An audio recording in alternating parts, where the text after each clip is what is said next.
बायोग्राम सबसे ज़्यादा है क्योंकि 40 में 40 संगीत है, मैं तो देखने की 40 में 40 और ऐसा ही टाइम का भाई तेज बोलो। और दूसरी बात, मैथ और रीजनिंग में एक बार तालियां नहीं बजाओ, तुम मूर्ख हो क्या? मैथ और रीजनिंग में 40 में से 40 number, full out of full. ये कोई नॉर्मल चीज नहीं है। हिंदी में भी है।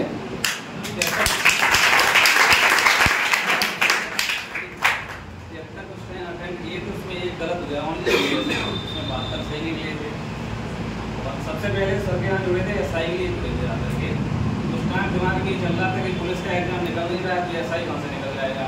एक और हमारे साथ थे भाई सर जो कर रहा है और दोनों लोग साथ ही करते, उनका भी एसआई हो गया था। पर हमारा 118 क्वेश्चन था, फाइनली सुबह से मतलब दरोगा की तरह से नहीं पढ़े तो उस टाइम के लिए हमारा निकल जाएगा। फिर उसके बाद सर से जुड़े, पढ़ते रहे तो कुछ दिक्कतें आ गई। ऐसा है दिक्कतों में, मैं ये कहना चाह रहा हूँ आपको यहाँ पर एक छोटी सी लाइन से दिक्कतों का मतलब समझना, पर इसका मतलब ये बिल्कुल नहीं है कि आप सफलता से रुक जाएंगे। सफलता तय है बशर्ते आपको एक प्रॉपर गाइडेंस मिल जाए। ऐसा नहीं है कि इनकी जिंदगी में भटकाव नहीं आया सर। और इस समय पर हमने इनसे एक ही लाइन कही थी कि ये मैंने कब कहा कि मेरे हक में फैसला कर, ये मैंने कब कहा कि मेरे हक में फैसला कर, अगर तू मुझसे खुश नहीं है तो मुझे जुदा कर। और मैं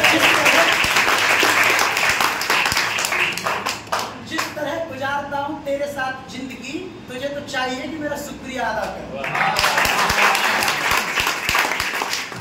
तो जीवन में अगर ये उतार चढ़ाव आ रहे हैं, सब बहुत वेरी नॉर्मल थिंग, आना चाहिए सबके जीवन में। और एक बहुत बड़े टीचर है, आप सभी ने सुना भी होगा, डॉक्टर विकास दिव्यकीर्ति आईएएस की तैयारी कराते हैं। वो जीवन में ये कहते हैं अगर जिंदगी में ऐसे वाले ऊपर नीचे वाली चीजें नहीं हुई आपके जीवन में तो आप एक परफेक्ट इंसान रहेंगे। जीवन जिया ही नहीं है आपने। होना बहुत जरूरी है, उसके बाद टूटना उससे ज्यादा जरूरी है, तभी जिंदगी का असली मतलब समझ में आता है। वही इनके साथ भी हुआ है, आज मैंने ये काम कर दिया। ठीक है भाई, और बताओ आगे। मान लो कि एक पिता और गुरु का पूरा रोल निभाया,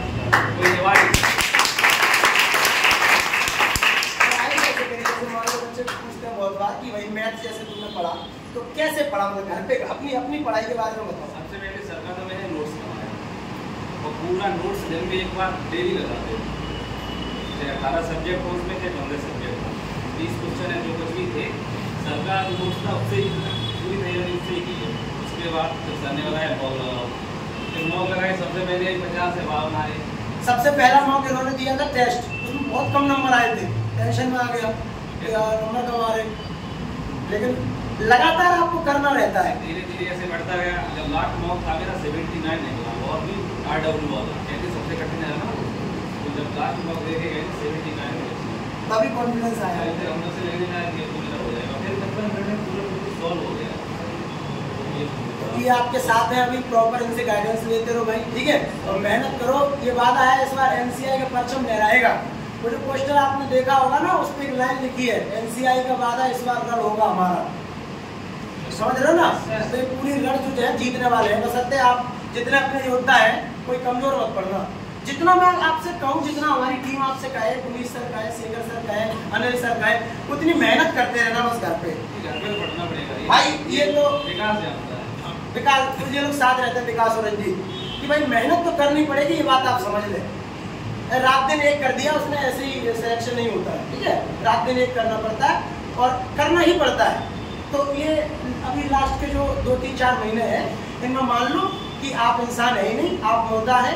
सुबह आए, पढ़े और वापस जाके फिर पढ़ने लगे मुर्दों की तरह। तो कोई मत क्या चल रहा है क्या नहीं चल रहा है, ठीक है भाई। तभी और मेरी ये आपसे और रिक्वेस्ट है कि ये ना सोचे कि पेपर निकल जाए, पढ़ाई करें रैंक लाने के लिए कि भाई मुझे नाम करना है, रैंक लानी है। जब रैंक की सोचोगे तो सिलेक्शन तो हो ही जाएगा। समझ पा रहे हो मैं क्या कह रहा हूँ?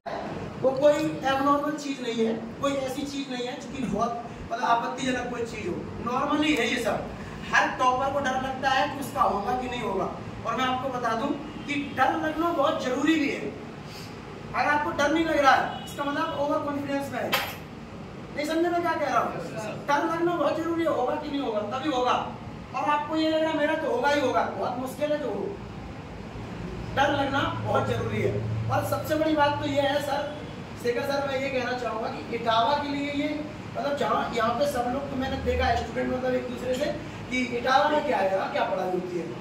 अरे इटावा में पढ़ रहे, इटावा में पढ़ रहे हैं, नहीं आपने सुना होगा। तो भाई ये बहुत ही गंदी, ये बहुत ही बेकार की बात है।